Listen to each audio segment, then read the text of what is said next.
And we continue pace with the conversation on matters that are on the dailies as we move on also to politics as well. I'd promised to just wind up with Sosion and also just to give us a clear idea as far as Tambach Teachers College is concerned. Should it be upscaled to a university? I think we are in Kenya. When I made reference to the Presidential Working Party, the Presidential Working Party recommendation does not envisage creation of any new university in Kenya. Again. It doesn't. That addresses including Tambach. And that address including Tambach and any other group that is contemplating. Now it has become relevant. It doesn't. And so those guys at Tambach should stop wasting our time. Kenyans should stop wasting time thinking they can create universities in every village. We already have enough. He expects you to say Tambach. I wanted to hear the word Tambach. So that the answer is relevant. No, I have every right to choose my words. He has done a full disclosure. He's okay. So that I'm not only answering to Tambach, I'm answering to the entire Kenya. I'm making a statement that affects the jurisdiction of the Republic of Kenya. And that is it, because we must get our universities right. If you look at the funding model that is being adopted, it is meant to salvage the universities that are dying. When more universities dying, when Egerton University is dying, when the main universities are dying, and you want to start other universities that will be funded by government that's unable to fund, it's a problem. And in fact, the bigger problem has been at the universities. And this model that has been developed, I still urge, let the members of parliament be appraised so that they fully understand and they're able to lead their constituents in explaining to the people. Right. And then very lastly, what Professor Nyigar has raised about the model of junior school and integration with the rest of with the primary school. What is in the Presidential Working Party education and reform, lumping pre-primary, primary and junior school and called comprehensive school under one management of a principal is a model that is going to bring most of the learning stages closer to the household at the lowest cost. So all this will be domiciled in the current primary school. It's a grand idea to mitigate cost so that then we avoid 6 long years of secondary school where there are classy issues of paying huge fees that is going to affect the various households. Right. So that model, and within that model, I need to ring my bell. Within that model, the infrastructure that will be required, like classrooms, labs, and workshops, those are long-term things that will still be required. But on the interim, there are other creative measures like using mobile labs that can be used to ensure that learning is delivered. So I think members of parliament have a lot of work and a job cut out on the Presidential Working Party and education reforms to ensure that the comprehensive schools work. The current secondary school, the bill has told. Yes, the current secondary schools. I think we'll need another session to unpack. No. Sosion, we'll need another session to unpack the Presidential Working Party. Yeah, this is not the forum today. Allow me to finish. It was just a highlighter. It is my time that you've been the current existing secondary schools will convert to senior schools for the different pathways. The STEM, the social sciences, and arts and sports. Thank you. So let's wind up with you, Richard Onyonka. My point, very clear, very simple. Lofty idea, wonderful professional work that has been done. My worry and scare is implementation. Absolutely. Implementation, indeed. And this is where we are in Africa. We have never missed having fantastic ideas. Thank you. The second last point, Dibal, I remember this was being done during the Kibaki regime. We must begin to interrogate our universities in terms of whether they are actually going to be deliberately put back into the regional arrangement that we had before. You remember the 8 provinces. We may, for the university to be sustainable, in other words, for example, Jaramogi can merge with Kisi, merge with Maseno, merge with all those universities in that region, can we create one or two in each region so that we remove the duplication and we remove all this? Some of these quote-unquote universities may not even be able to actually produce students who are now, which is going to lower your productivity as you were talking about. Thank you. So my feeling is, it is a good idea for us to keep on engaging and discussing. Indeed. Yeah. Right, I'll remiss if I don't also show you what we have in the editorial cartoons, and we want just to hark back into history a bit. In 1998, still fresh, and this is what GAMS has drawn today. That is the Cooperative House, and remember also just near the Cooperative House we had the US Embassy and the cooperative building behind. Some of its building, like cooperative building, just collapsed during that particular 1998 bomb blast. Now 25 years on, we have victims who've not been compensated. We had very interesting pictures as well. Look at that particular car. This is a wreckage that was from that particular blast, courtesy of course, our library today. And a victim of the blast, just an aerial view of how it was. In 1998, also we had a twin blast happening in Tanzania during that particular time. Victims have not been compensated. They have been maimed, and this has been carried in the dailies today, just reminiscing on that material day, 25 years back, 1998. Richard Onyonka or James Chikal, where were you? Member of Parliament Elders, Kenan, where were you in 1998? If you may recollect that particular memory, if anything can whistle out of my memory, that material day, briefly. And before it was about 10, 11. I was proceeding to do a round in Aga Khan, and there was this deep blast that I literally stopped. I was driving into the hospital. I wonder what is that. And I looked back, I saw smoke, I couldn't comprehend it. So I did my round. But I was coming down now, I finished the round. There was a siren in the hospital, and there was what is called a code that says there's serious emergency. Everybody, whoever you are, you move to that area. So I moved to casualty. And the people that were coming in, I actually didn't go to my clinic that day, and we had to help people in casualty at Aga Khan. And the carnage, the injuries were so grotesque that some people were literally dying while you were watching, and some you were trying to help. I remember, and even afterward, I was involved in Kenya Medical Association, even in rehabilitation, in supporting families. It was a very horrible day. I think the American government even sent the Surgeon General over into Kenya, and there was a lot of support from everywhere to help support the families. That's the immediate injuries and the rehabilitation, and the process of compensation was started then. I'm surprised that up to now it has not been completed. But I remember the day very, very well. All right, Kenan, can you remember? Yes, actually I was in Parliament. You were in Parliament? Already? Yes, Okay. I was in Parliament, and you must have had or yes, and experienced the jolt. in fact, I had also my private offices just right. There's this building called NHC building, just right opposite Cooperative House. That's where I had also my private office. The windows actually were shattered. None of my staff have been affected.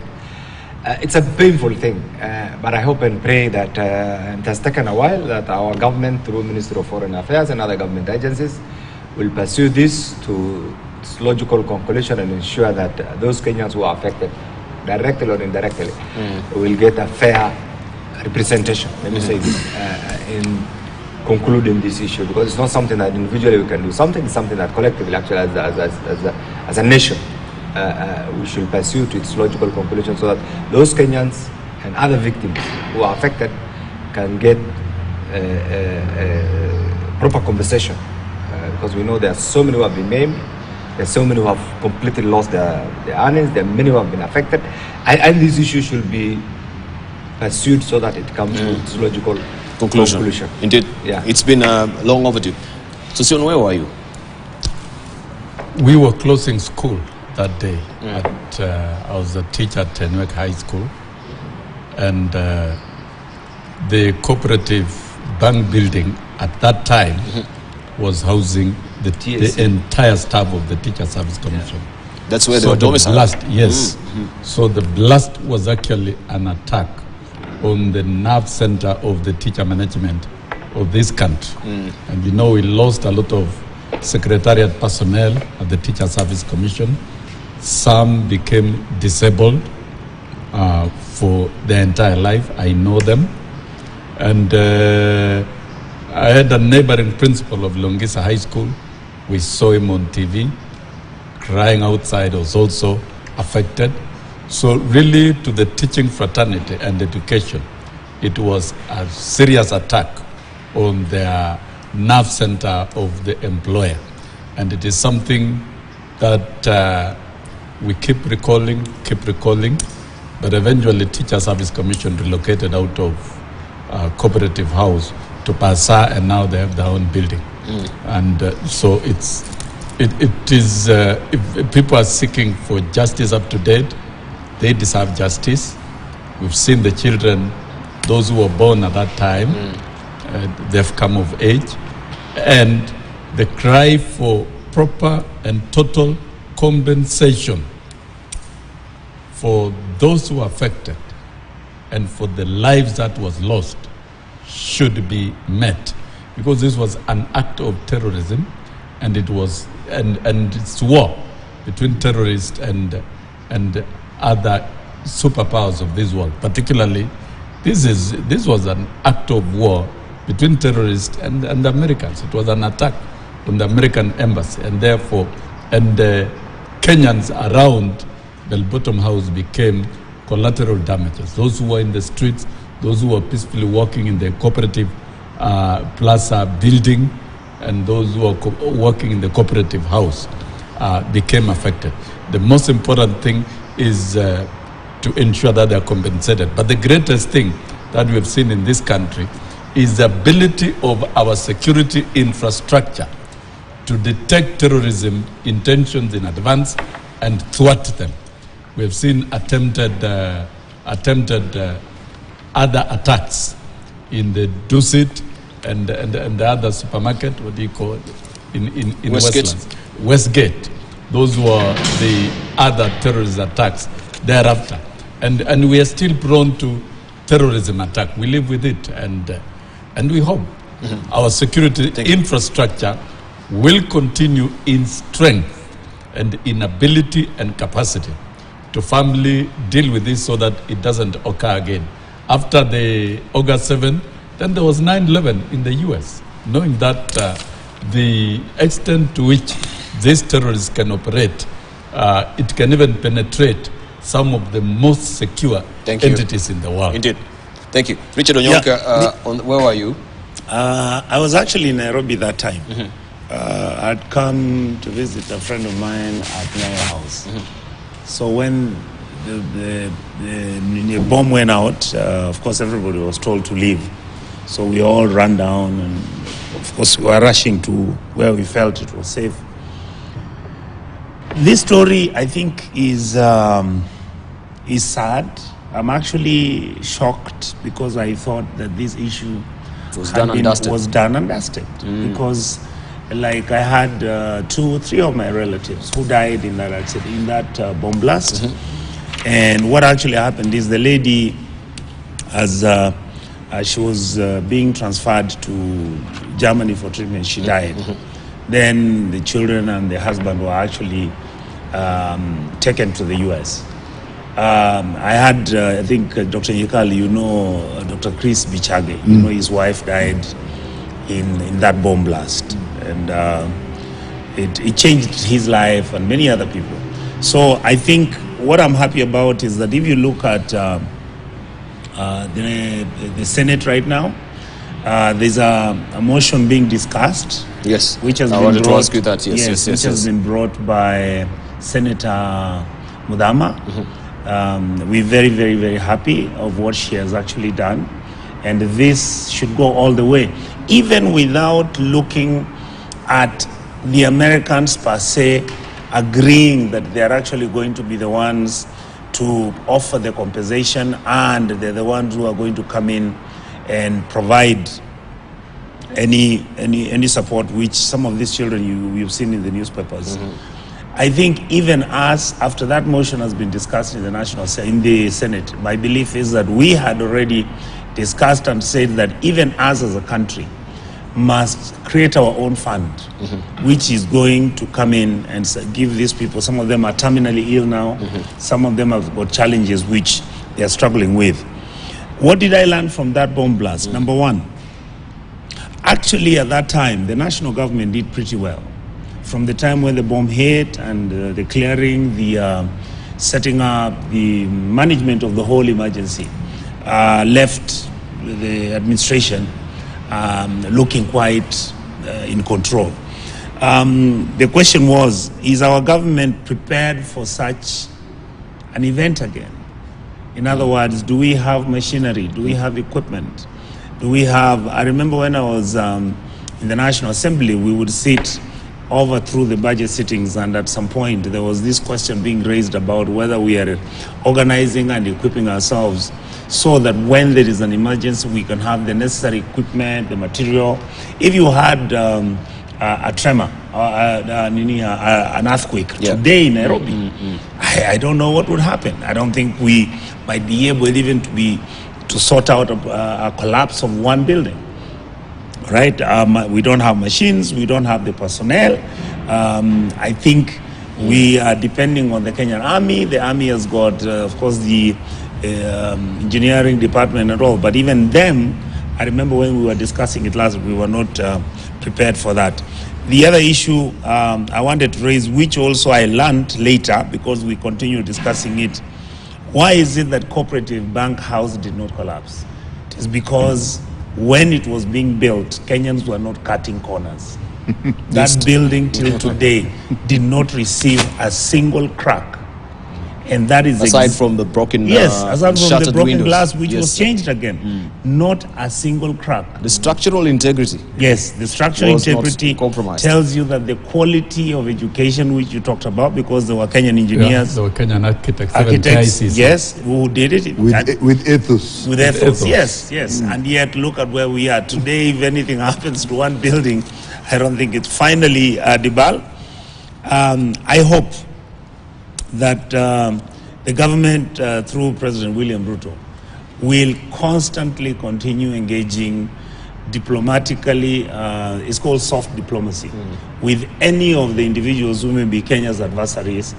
It is necessary sometimes to continue talking to people quietly, to make sure that you reduce tensions and make sure that when you try and maintain a diplomatic engagement globally, where you look like you're more neutral, and Kenya has always been neutral in terms of, for example, Israel, we support Israel, but we have always also supported the Palestinians.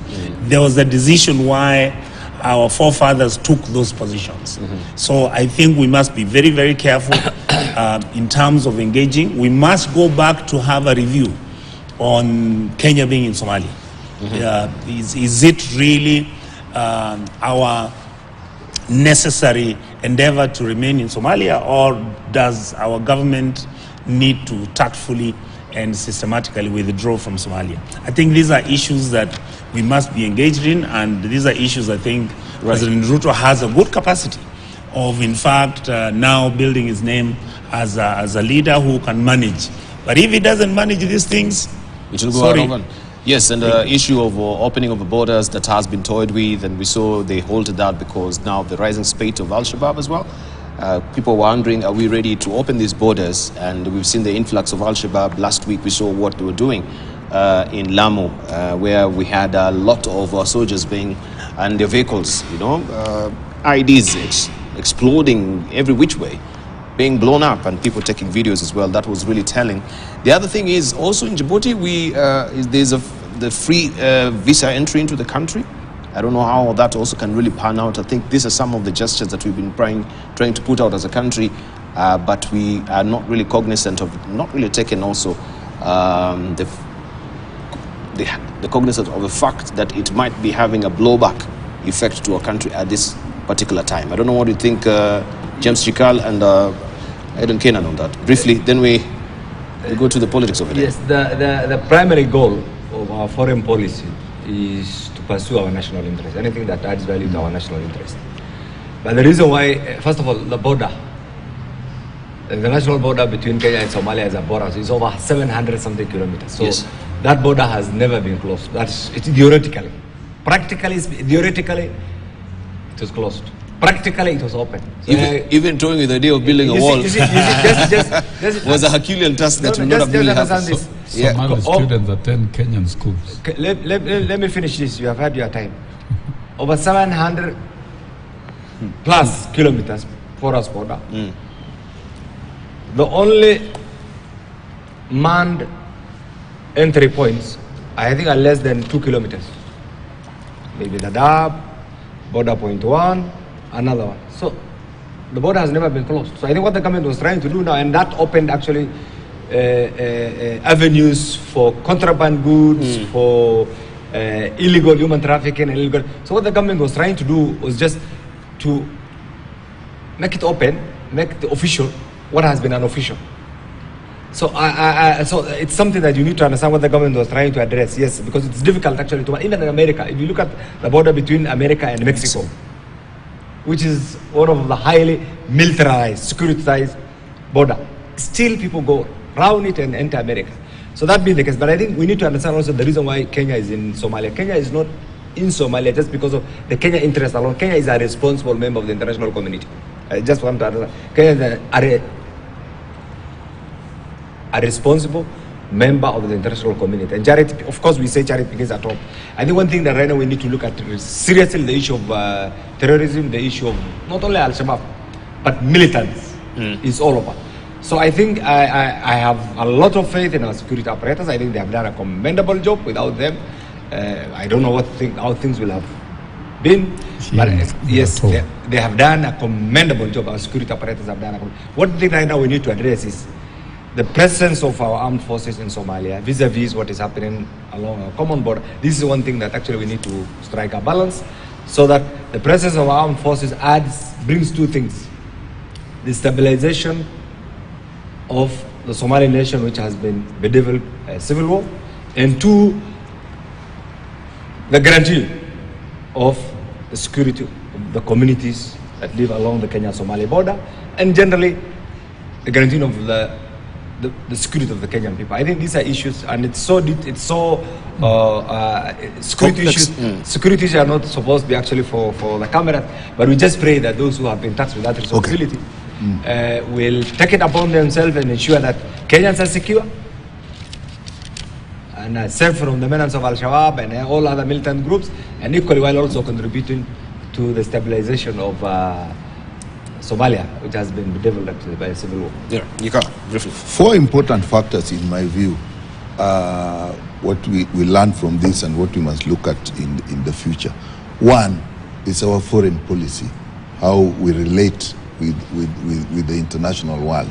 And in my mind, looking at what is happening now, there is something coming into the world that is akin to the Cold War coming, arising from the war in Ukraine. And you see, and what position NATO is taking, and what position Africa is taking. And you see, like us, we looking at it like the Soviet Union is trying to woo Africa plus us. We have to be very careful how we get into that. While NATO and the rest are really keen against it. So we must be seen in that light. Where do we lie in all this? If you look at it, you also must look at what is happening in countries like our forces in Somalia, and look at what is also happening in Sudan. Because these international forces, they will operate through instabilities in the surrounding areas. And so we have to say, when there is that bigger international instability, the Ukraine thing, the NATO thing, our dalliance or Africa's dalliance with Russia is becoming, it's dangerous. And even our recent relationship with Iran, if you look at these things, they are actually dangerous issues. And then even if we look at that in Sudan, you hear these things that are coming against us. And then we must also be very careful about despondency, creating a large number of people, particularly young people, who are despondent, who don't have a feeling of belonging in the country. Because because these are people will never come from outside and hurt you so much without using. So if we do that, it will help our security forces who are actually doing well. But these issues around it must be looked at. So my view is that looking at that, we must be very careful when issues are around us, what is happening in Somalia, what is happening in Sudan, and how we are relating with the bigger world. Indeed. And I think we can also tap into your wealth, Richard Onyonka, you being an Assistant Minister of Foreign Affairs some years back. What is talking about the foreign policy and the optics when we're struggling on both sides of, let's say, the political spectrum, that we have the president shaking hands with Benjamin Netanyahu, Bibi of Israel, and then we have Iran also, the president coming into the country as well. And we know this, they don't see eye to eye completely. In terms of our partners and the optics internationally that we portray through the prism of the foreign policy, what are the ramifications of this? I want to start from where I think I should start. The Ministry of Foreign Affairs, and I'm sure my colleagues here will agree with me, is one of the ministries that has got some of the most highly educated, most highly qualified individuals in any department in government. Those people who have worked there, majority of them are either having PhDs, postgraduate degrees to some of the best universities in the world, and their advice rarely goes wrong. Rarely. The people who work in the Ministry of Foreign Affairs, if you listen to them, you will never go wrong. That is why when a Kenyan is looking for an international job, they will easily be considered. You'll see a Kenyan is always number 1, 2, or 3. Number 3. But this information which the people who are in this ministry give to the top, to the executive, let me use that term, to the executive, must be listened to.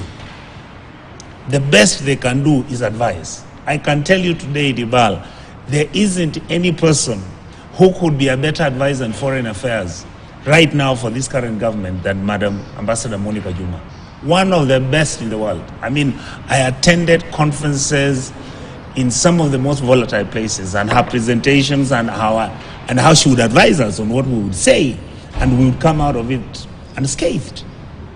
So the feeling I have is that the team either is not currently giving the right information, or 2, they are giving the information but it's not being listened to, or number 3, the administration, the KK administration, is struggling with trying to come up with their position. Do they take President Ruto to be seen as an African leader at the African context?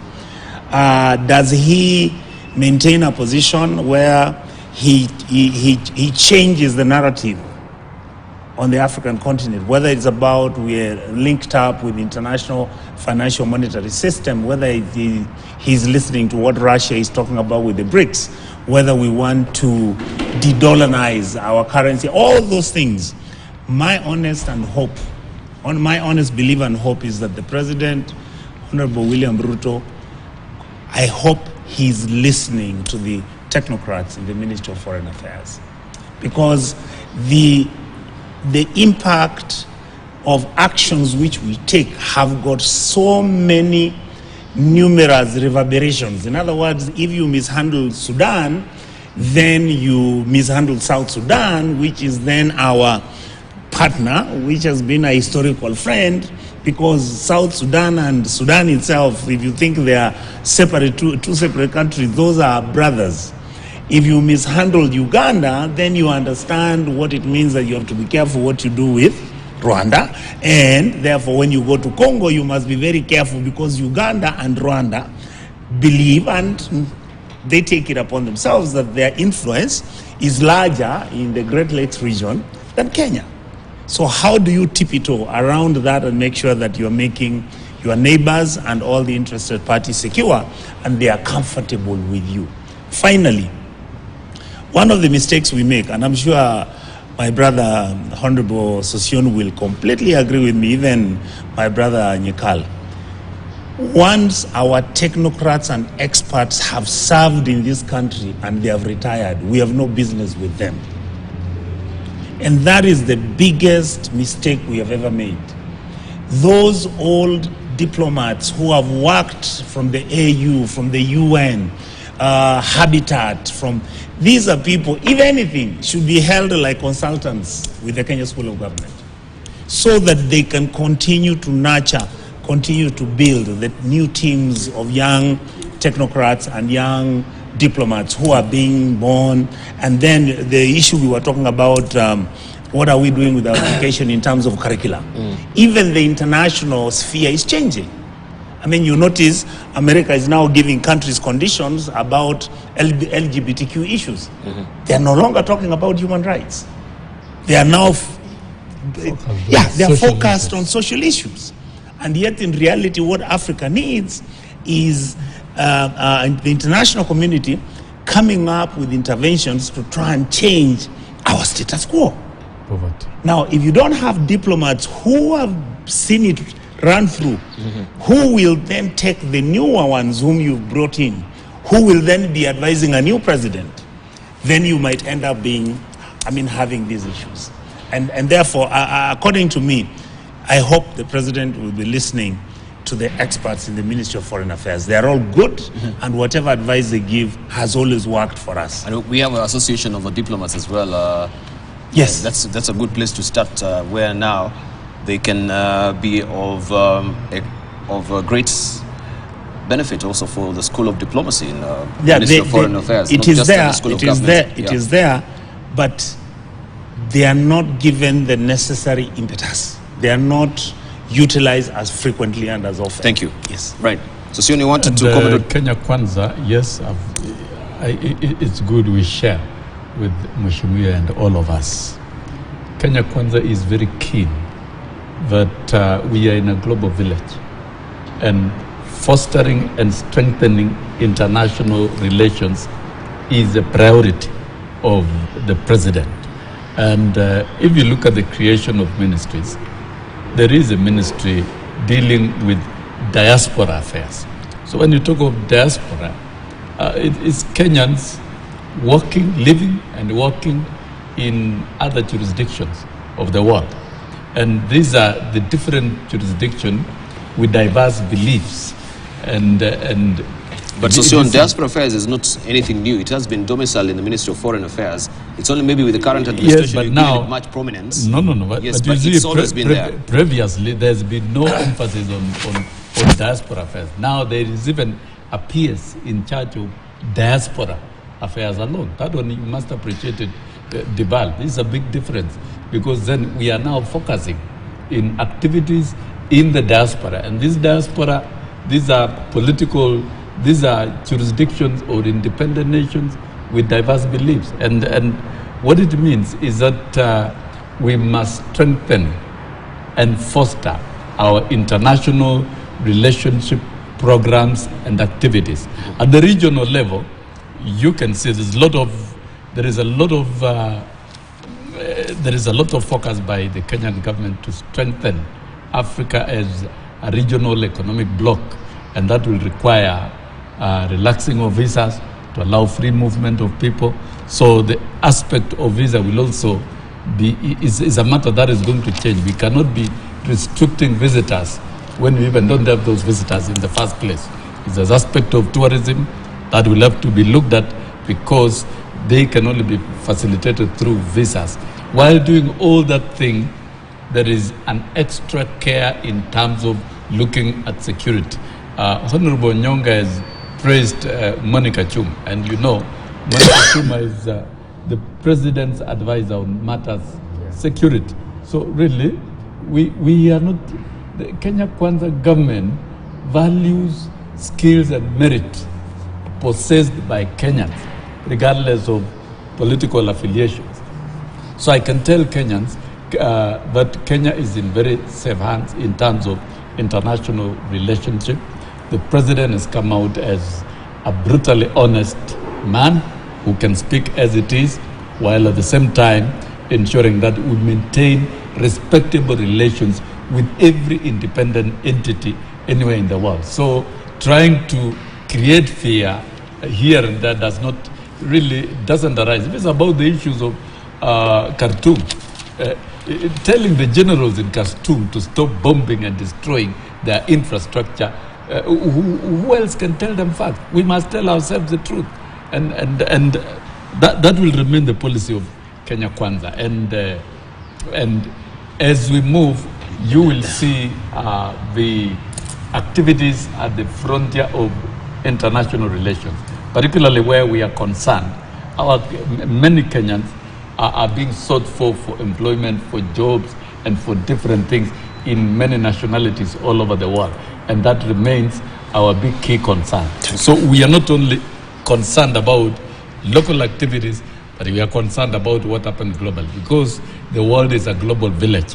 We must be part of it, and we must relate with the entire world, both economically and politically, and in all spheres. Thank you. The matter of Russian-Ukraine war is an extra complicated thing that, of course, as history puts us and many nations in Africa, we have been within the domain of the non-aligned movement and non-aligned nations.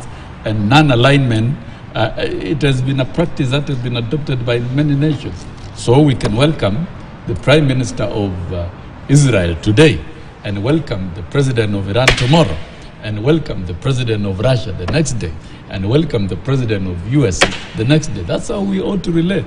That war is not ours. We are not part of it. And how should we drag ourselves? We are not part of it.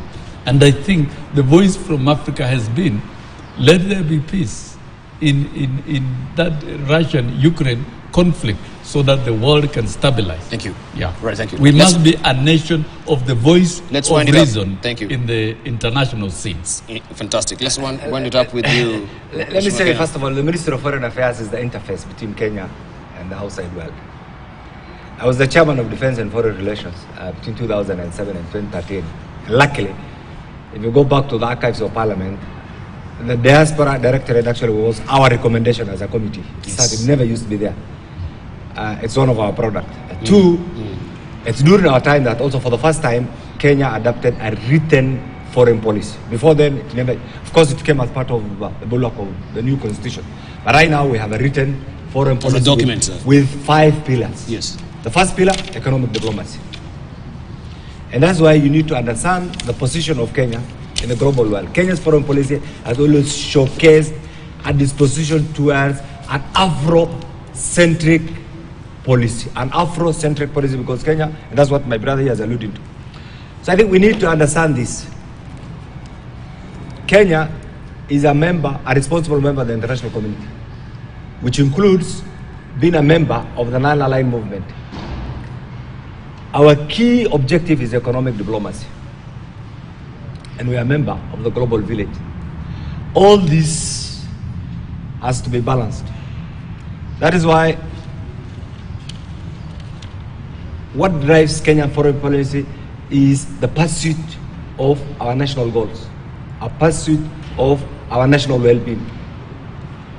And in business, there's no limitation. Even Russia and US and China compete globally, but there's still the biggest trading partner of the US is Russia, is China. Mm-hmm. So there's no limitation as long as business is done in a legal, proper international environment. I think engaging one country on business issue, in my opinion, there's no harm. And then there are different types of also diplomacy. We have track 1 diplomacy and track 2 diplomacy. Track 1, purely, you see, being a responsible member of the international community means that you must relate to all elements, nations to nations, and then other aspects of the international community through the UN agencies, through NGOs, through peacekeeping. But what should guide us? And this is one thing that I have learned. I did, one of my ideas is actually on Kenya's foreign policy. It's not like during the Cold War when we used to have 2 competing ideological blocks, purely on ideology. Right now we have competing economic interests, period. As long as that is done within the confines of international law, international rule, then Kenya can trade with any country, as long as that does not injure Kenya's reputation and also does not injure the diplomatic relationship between Kenya and the other members of the civilized world. So I think what the government has done, and I'm glad that Monica Juma is still a critical component of this administration. I've known her for many years. Is one of the best brains actually that, of course, there are many other good brains. But anyway, there must be a reason why the president actually had to poach her from the former administration to come and be one of his chief security advisor. Chief security advisor means it's not just security per se. It's global. It's on everything. So I have no doubt in my mind that Monica will greatly enrich, Dr. Monica Juma will greatly enrich, being an academic, being an highly experienced, will greatly enrich actually our pursuit of foreign policy that endears us to the other members of the international community, but equally puts Kenya's position as a leading economic hub, as a leading security hub, as a leading infrastructural hub, as a leading conference hub, as a leading humanitarian hub. All this as an economic hub. These are things that we must protect, we must promote, and we must project at every level. And this is the work of our missions. And this is why the other day when I had the Deputy President, Honorable Gachagua, say our ambassadors now will be put on performance contracting, in particular on emphasis on economic diplomacy. I think that's the right thing to do. So, but for now, the issue of Russia and Ukraine war is a serious global issue. And I'm sure the whole world now is struggling to find how to deal with it. It's not something that was foreseen, but it has happened. Every country now is trying to find a way of dealing with it. The issue of food security is something that the whole world is struggling, so that Ukraine and Russia agree on a platform that will not deny the world, the grain that the world actually is supposed to receive. But equally, the issue of the economic outflows actually from the war is something that, especially oil and other energy-related issues, is something that again the world is discussing. So it's not just easy to say that. I am sure even right now Germany is trading with Russia in a big way. I'm sure the whole of Europe is still getting gas from Russia. But the issue of economic relations is completely different from the other emerging issues of security. And countries deal with one issue at a time. So it's not fair to say Kenya should completely stop dealing with a particular country because of emerging conflict with other countries. No, Kenya shall always pursue diplomatic relations with the other civilized world, as long as that add value to we need to wind up. well-being. Yes. Could I just respond for a second? I thought also that the peace diplomacy was the first diplomacy, then economic diplomacy, not economic diplomacy. Our number one is peace. Economic. Our number one. Let me really treat you this. Number one is economic. Number two is peace. Number three is environment. That's why the president now is emphasizing on. Did we change? Because I'm looking at the foreign policy itself here, and it says the order doesn't matter. No, it doesn't. Okay, I thought it goes in place. Okay, we need to wind up on it. One small thing I wanted to tell my senior brother here, Honorable Kainan. I completely agree with you. The presentation and the issue you've raised is solid. But what I was raising is, in diplomacy, how you do it will determine where you go with it. The upshot of it. Yeah. The point I'm making is Kenya has been appointed to go and settle in dispute or hold brief in Namibia. It was a success. Kenya has been, to a large extent, with the challenges and whatever, we were in Somalia and Kenya tried to manage, kind of considered a diplomatic success. The moving in, the management of it, creating the green zone, all those things that took place. Then you come to a point where... part of our military diplomacy, actually. Yes, you come in now, Kenya is being appointed to go and solve we also did successfully well in South Sudan. The creation of the last African independent state, which is South Sudan, from, the split that took place. Managed very difficultly and we succeeded. Last year, you are asked to send troops to Congo. You saw what happened. Our troops have never been kicked out of any African country like that. You look at what is happening in Sudan. If the two, whether it was the AU, whether it was IGAD, whoever that organized and decided that President William Ruto was the one who was going to mediate in this exercise, normally you make sure that both sides have agreed for you to mediate. If you go to mediate where one side is not on the deal, that is when you get what you got in Sudan. And that is why I was saying, I'm not saying that the president isn't trying hard enough. What I'm saying is there are diplomatic protocols, and those protocols require that his officers guide him and tell him so that such an activity that happens in Sudan should not happen. That when he decides he's moving in, he moves in knowing this is, if I move in, this is the domino effect on this issue, and this is the result, and this is what we are going to achieve, which then diplomatically builds him. But when you have these debacles which have been going on and this, and I'm not saying it is something that is devastating to ourselves as a country, no. There are certain things which need management because the pushback, the pushback out of the things which we'll do diplomatically might be more costly than us imagining that we just looking for economic gain and looking for our business to do and looking for countries to employ our people. I think Kenya was always careful. We've managed our diplomacy very carefully. And I'm suggesting that the president must manage it extremely carefully. That doesn't stop him from visiting. We went to Iran as an assistant minister. I think I went with you. We went to Bandar Abbas. We went to Iran. I've been in Iran for 3 months. 3 visits, sorry. There was nothing wrong with that. And we were actually doing diplomatic work for our country. Iran built a school for me in Kisi. So there's nothing wrong with us visiting Iran. It is just that one day you hear that the Iranian president is coming. On the second day, you hear that he's not coming. On the third day, you see a story about the Americans are the ones who are complaining. Quiet diplomacy requires that the presidency should have talked to the Americans and convinced them that it happens. It happens. That is what is called soft diplomacy. But I think there's one thing that requires clarification. Yes. You see, our president is involved in the Sudanese issue not as a Kenyan issue alone, but as a member of IGAD.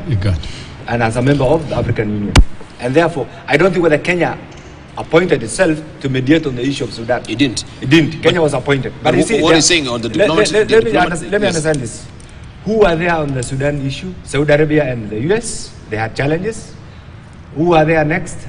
The Egyptians. They had challenges. Kenya came in. They had challenges. I think ultimately this also provide a platform for the whole world to contextualize the Sudan issue. It's so complex, and ultimately, I don't think whether it's the interest of Kenya or the desire of Kenya to force itself to mediate the Sudan issue. But as a member of IGAD, we are equally also duty-bound to assist in the stabilization. What I said, even when that is the case. But let me just make a simple summary. Let me finish it. I come to we wind up on it. Yes, let me finish this. I don't think whether it's our responsibility to make other countries happy at our own cost. At our own cost. No, it's not. What Kenya is pursuing and what Kenya ought to pursue is any activity. But the interested party, if I may just butt in, Mheshimiwa, is that when you saw that the one faction of Sudan is raising hesitation regarding the presence of Kenya there, they feel that they are being compromised. I don't think whether you have heard what I say. They also say when the Saudis and the Americans were also doing the same, mediating, they raised issues. That's why that process shifted to President Sisi of Egypt. They raised issues because they said Egypt is as an interest as a border. Eventually, it came to Kenya. They also raised it. Ultimately, that's why I think the whole world now is looking at the Sudan crisis holistically and maybe come up with Thank you. But one final point. Kenya has been a beehive of activities over the last, you have seen how many senior dignitaries from America have been here over the last 1 month. I'm sure you must have seen, isn't it? That tells you the level of interest. Americans are very particular and very choosy when it comes to their diplomatic engagement. So I think so far, what the president has done is exceptionally well. But there is one thing that must also be very careful about, having said this. The issue of certain controversial issues, global controversial issues, I think Kenya should be very careful. That we will also say. That's why I'm glad that Kenya didn't attend recently the Africa-Russia summit and St. Petersburg. I'm glad that Kenya didn't attend at that high level. And I assume we must have had I represented Kenya as the chair of Defense and Foreign Relations. I think it was 2010 or 2011 or 2012. That meeting has always been there. But I think the way it is done, the Russia then and the Russia right now are completely different. So the way the government is approaching, it's not a one-day thing.